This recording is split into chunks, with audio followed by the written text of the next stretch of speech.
अस्सलामुअलैकुम वरहमतुल्लाहि वबरकातुहू। एक शख्स ने एक मुर्गा पाला था। एक बार इसने मुर्गा ज़िबा करना चाहा। मालिक ने मुर्गे को ज़िबा करने का कोई बहाना सोचा और मुर्गे से कहा कि कल से तुमने अज़ान नहीं देनी वरना ज़िबा कर दूंगा। मुर्गे ने कहा ठीक है आका, जो आपकी मर्ज़ी।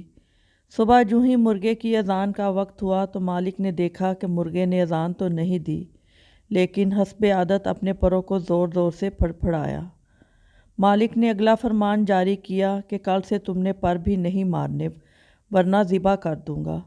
अगले दिन सुबह अज़ान के वक़्त मुर्गे ने हुक्म की तामील करते हुए पर तो नहीं हिलाए, लेकिन आदत से मजबूरी के तहत गर्दन को लंबा करके ऊपर उठाया। मालिक ने अगला हुक्म दिया कि कल से गर्दन भी नहीं हिलनी चाहिए। अगले दिन अज़ान के वक़्त मुर्गा बिल्कुल मुर्गी बनकर खामोश बैठा रहा। मालिक ने सोचा ये बात तो नहीं बनी। अब के बार मालिक ने भी एक ऐसी बात सोची जो वाकई मुर्गे बेचारे के बस की बात नहीं थी। मालिक ने कहा कि कल से तुमने सुबह अंडा देना है वरना ज़िबा कर दूंगा।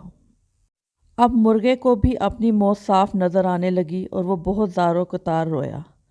मालिक ने पूछा क्या बात है, मौत के डर से रो रहे हो? मुर्गे का जवाब बड़ा बाकमाल और बामानी था।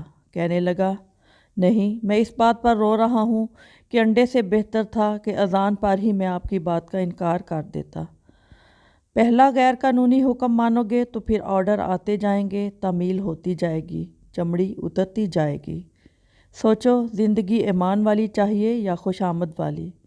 जब तक हुक्म के ग़ुलाम रहोगे ज़िंदगी मुर्गे वाली होगी, फिर होगा पछतावा, मगर इस वक्त पछतावे का कोई फ़ायदा नहीं होगा क्योंकि वक्त हाथ से निकल चुका होगा। अगर हमने ईमान वाली ज़िंदगी का इंतखाब किया तो ज़िंदगी में तो हमें कामयाबी मिलेगी ही, साथ साथ आखिरत भी समझ जाएगी।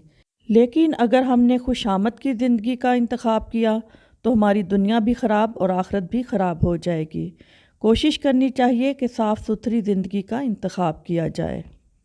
वीडियो पसंद आए तो आपसे रिक्वेस्ट है वीडियो को लाइक कीजिएगा और बहुत सी अच्छी अच्छी वीडियो देखने के लिए चैनल को सब्सक्राइब भी कीजिएगा।